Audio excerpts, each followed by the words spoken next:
Okay, so it's real late outside and my Goodman's acting up. It's making this god-awful racket. I don't know what it could be.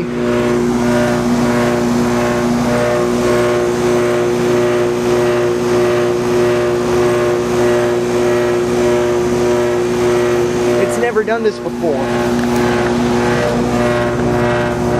I don't know what it is. Sounds like a compressor.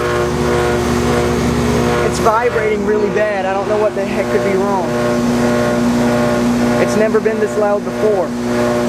It's never done this before. I guess I'll stand out here for a minute and see if it does something, because it just kicked on and it took a while for it to kick on. It like slugged because it pulled a lot of amps because the lights in the house all dim.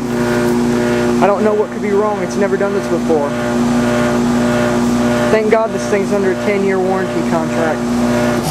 And it just shut off. That doesn't sound good.